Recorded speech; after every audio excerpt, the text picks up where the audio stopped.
The moon is quite possibly the most important part you can know about your birth chart. So not only should you know the sign that your moon is in, but you also need to know the house it's in, because the sign shows us what kind of emotional patterns we tend to have, how we feel emotions, how we process them, and what kind of emotions we will use and have and experience the most.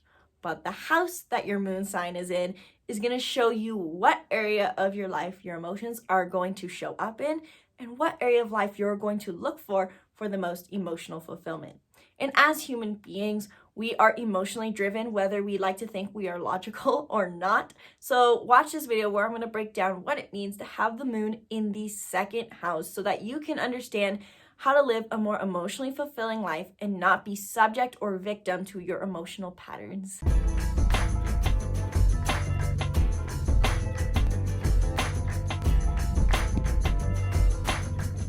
Hello and welcome to the Be the Hero Academy channel. And before I dive into this video, you're going to want to go to the link in the description below to grab my free birth chart workbook where I break down the basics of your chart with journal prompts. If you're new to astrology and you want to understand your birth chart better, or if you're someone who has understood and read a lot of astrology but doesn't quite understand how to apply their chart, you want to grab the birth chart workbook now. My name is Isabelle and I am one of the co-founders of Be the Hero Academy. And I'm the kind of person who never really understood who they were. And I looked to all these different psychology channels, all these different systems like the Enneagram, the Myers-Briggs, and astrology to understand who I was. Because frankly, self-awareness was not my thing that came naturally to me. So when I read my birth chart for the first time, I was like, everything finally makes sense.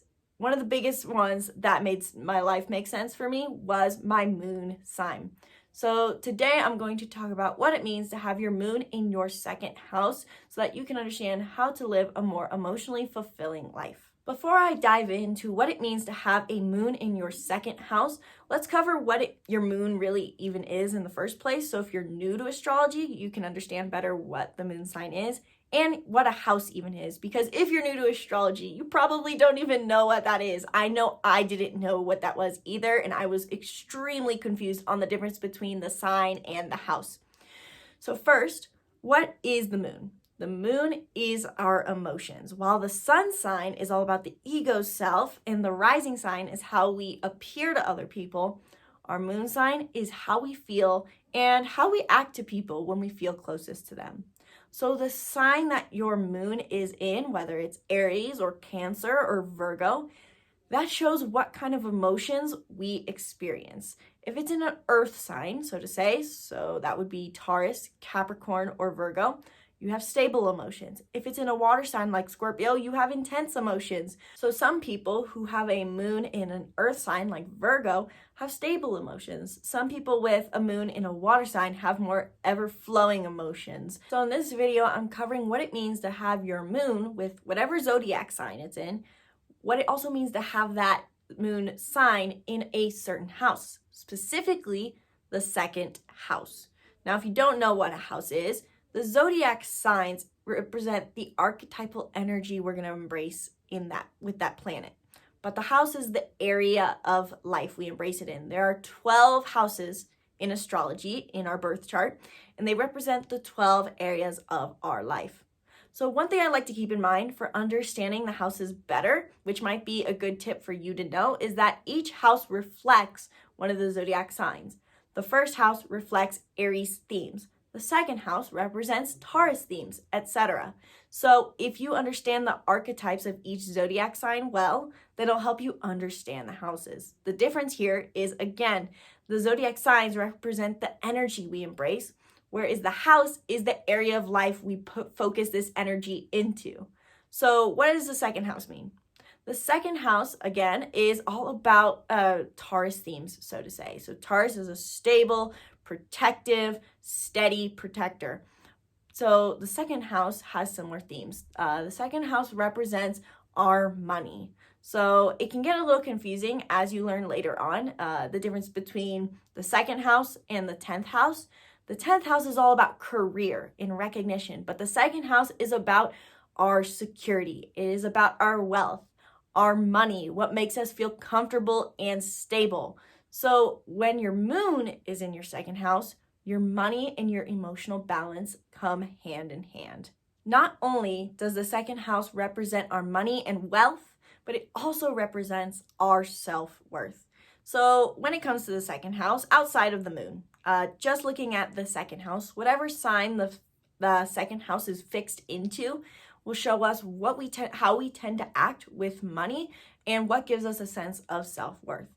As an example, my second house is in Capricorn, which means with money, I am very dedicated. I believe hard work leads to good money, and my sense of self-worth is wrapped up in my career recognition. So for this reason, I highly recommend not knowing just the house that your moon is in, but knowing the sign as well. I have a whole video series on our YouTube channel about the moon through the signs. So go find what sign your moon is in and watch your video for moon in that sign to know what kind of emotional spending habits you're going to have, which is a theme that comes up with a moon in the second house. Because your emotions are tied to your money and sense of security, these people can be one of two things.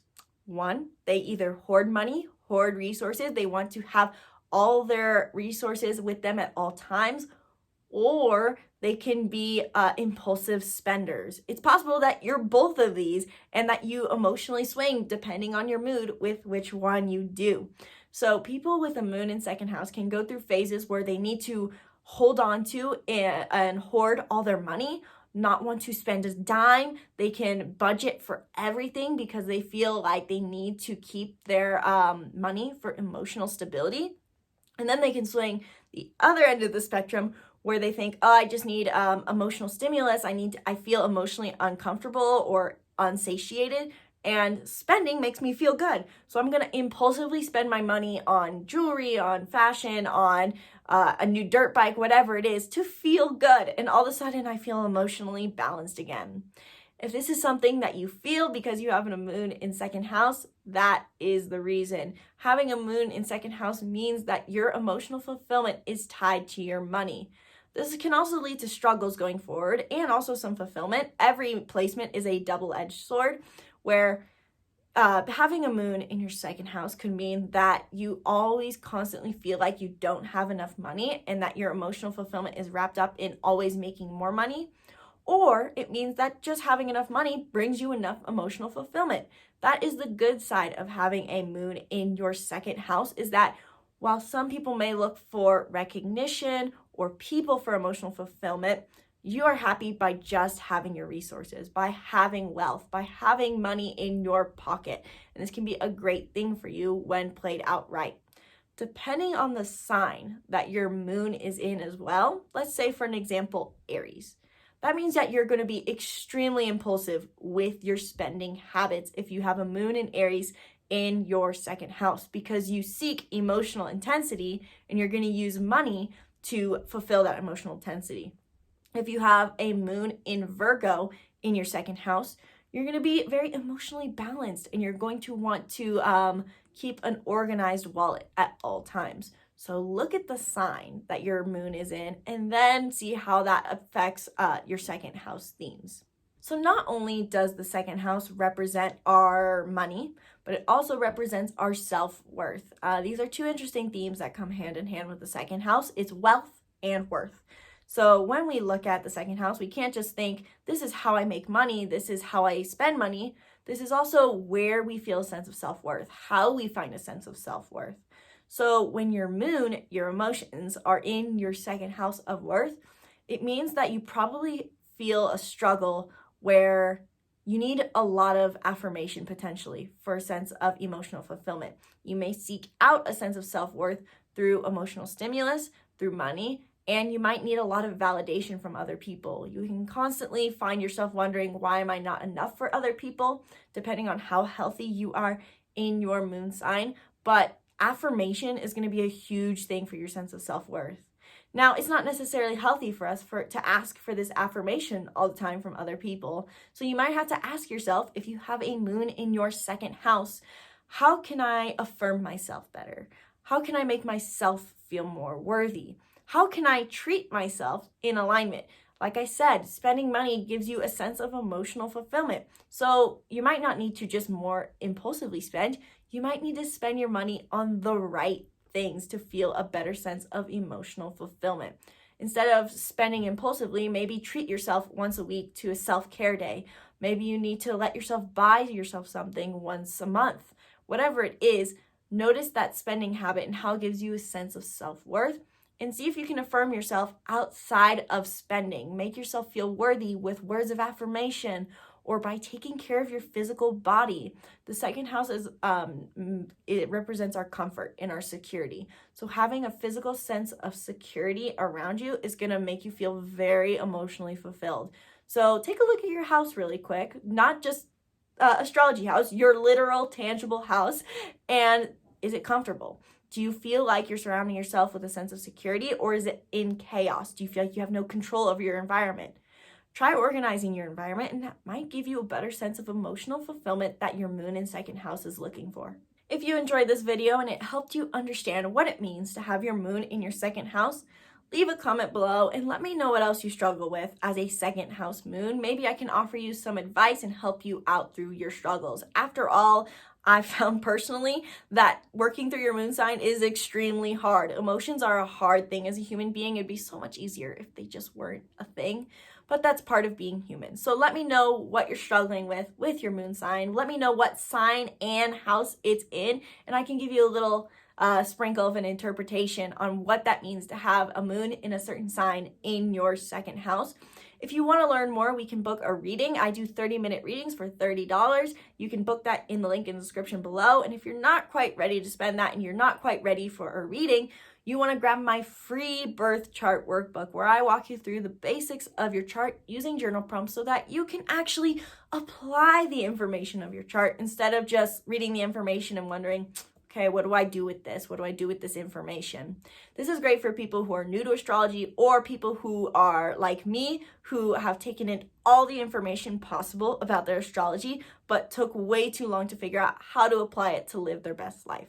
The birth chart workbook is free, it is simple, it is short, and it helps you walk through the process of using your chart to live a life that makes you go, yes, I feel amazing. So grab the free birth chart workbook in the link in the description below, book a reading down there, and you might want to grab the Making Mindfulness Fun bundle where we have 30 workbooks and courses for only $30. There's information on astrology there. We have workbooks on Enneagram, courses on chakras, so much. You can find out more about it in the link in the description below, the Making Mindfulness Fun bundle. 30 workbooks and courses for $30. I have no idea how long we are going to offer this for, so you might want to just grab it now. You might want to check out as well, if you're interested in more of self-love, self-care, and being the hero of your story, check out Be the Hero Academy, our group membership where we show up weekly and daily to inspire you and motivate you and help you be the hero of your story.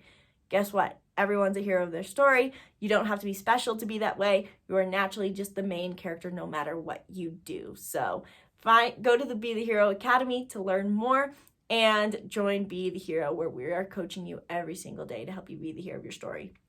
Be sure to subscribe to our YouTube channel and stay tuned for more videos on the moon through the houses. Thank you so much for watching this video. Once again, I'm Isabelle. Namaste.